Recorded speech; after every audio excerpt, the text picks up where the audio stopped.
All right, Chelsie, take it away. Okay, thank you. Thank you, guys.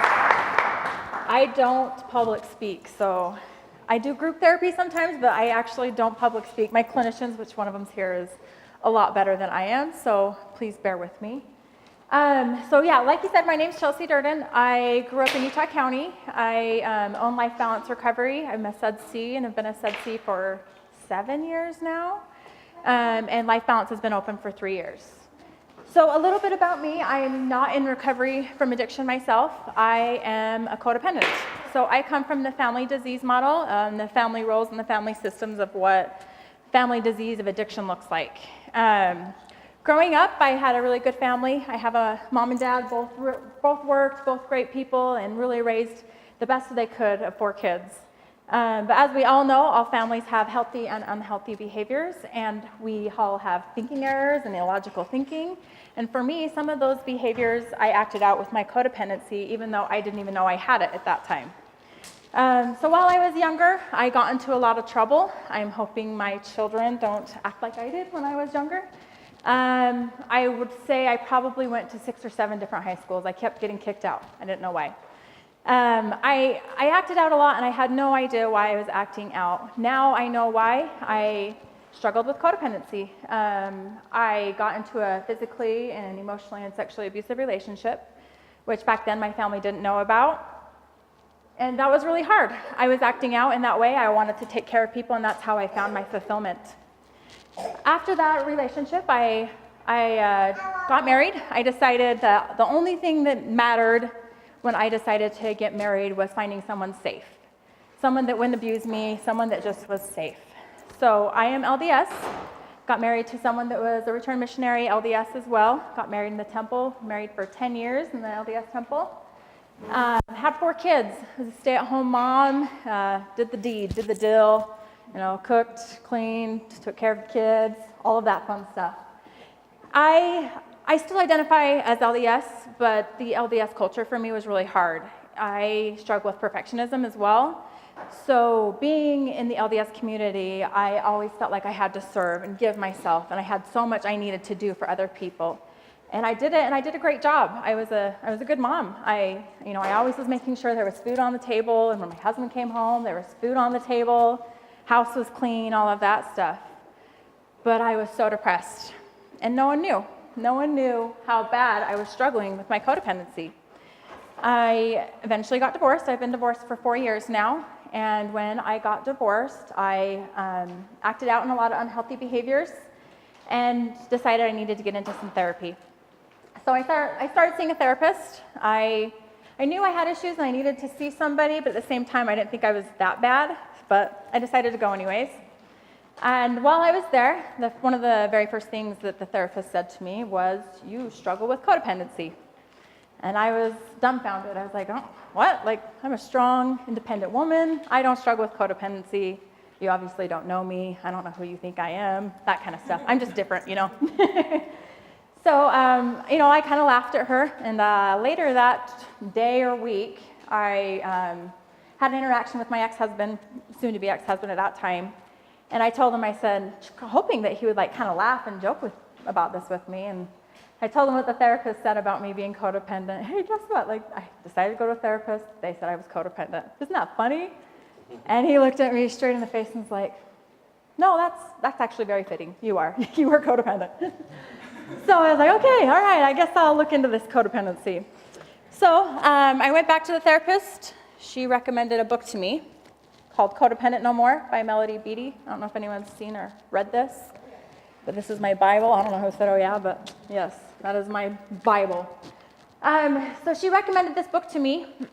Obviously, being codependent, I decided I would read the book, but I'm going to read it for my clients because I'm a SUDC. My clients could really benefit from it. I don't need it, but I'm going to read it anyways. Not knowing what a codependent was, that's a very codependent behavior, right? So anyways, one of the very first things that kind of caught my attention was the definition of codependency in the book. And it says, an emotional, psychological, and behavioral condition that develops as a result of an individual's prolonged exposure to and practice of a set of oppressive rules rules which prevent the open expression of feelings as well as the direct discussion of personal and interpersonal problems. When I read that, I was even more confused because to me, someone that's codependent is someone that needs somebody. I need someone to take care of me. I need help. And it says nothing in that definition of someone that needs to be helped. So obviously I became more intrigued. I actually looked at this and thought, okay, maybe this book does apply to me. If you guys have read the book, there's like, 20 pages at the very first, and it's just bullet points of characteristic traits of what a codependent may have. There is a lot of bullet points. I didn't include them all because there are so many. I included the ones that stuck out to me the most and apply to me the most, and I will kind of break it up with a couple of stories. So some characteristic traits of a codependent. They think and feel responsible for other people. They feel like anxiety, pity, and guilt when other people have a problem. Feel compelled, almost forced to help that person solve the problem, such as offering unwanted advice, giving a rapid-fire series of suggestions, or fixing feelings. Feel angry when their help isn't effective, anticipate other people's needs, and wonder why others don't do the same for them. Okay? Next one, not know what they want and need, or if they do, tell themselves what they want and need is not important. Try to please others instead of themselves. Feel insecure and guilty when someone gives to them. Feel sad because they spend their whole lives giving to other people and nobody gives to them. Find themselves attracted to needy people. Find needy people attracted to them. Abandon their routine to respond to or do something for someone else. Overcommit themselves. Feel angry, victimized, unappreciated, and used. Finding themselves saying yes when they mean no. Doing things they don't really want to be doing more than their fair share of the work, and doing things other people are capable of doing themselves. Some of them that really stuck out to me is the first one, not know what they want and need, or if they do, tell themselves what they want and need is not important, and abandon their routine to respond to or do something for someone else. That was me to a T. In fact, the same therapist, and if you have been a client of mine or have worked with me much, there's this list that the therapist gave me, and I think it says 100 healthy leisure activities to do in Utah. And I know that might sound stupid to some people, but when she asked me what I like to do, what my hobbies, interests, and likes were, I truly didn't have any. I did not know what that was. So I literally went down this list and started checking the things off after I tried them. Oh, longboarding. Okay, I'll try and see if I like this.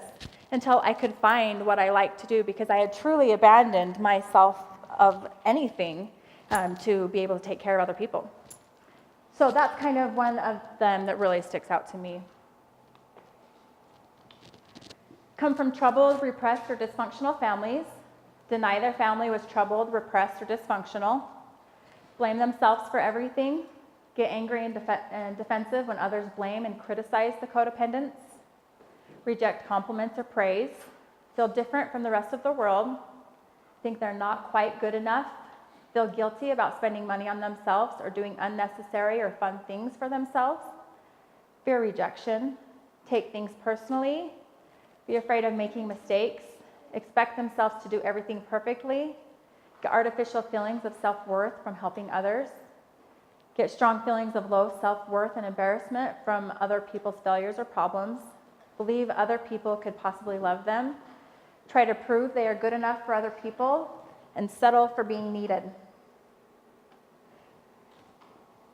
Like I said, I come from a really good family. And we all have thinking errors and illogical thinking and illogical patterns that we kind of pick up at times.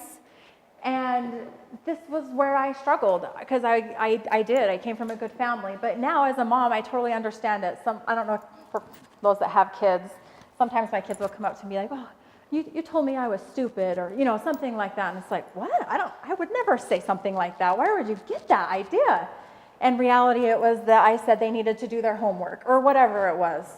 So this is one of those things that I like I said, we have healthy patterns and unhealthy patterns as a family, and we all pick up roles. I don't know how familiar you guys are with like the family systems and family roles, but there's people that become the hero of the family, or the scapegoat, the lost child, the mascot, the one that brings the family the joy, if you will.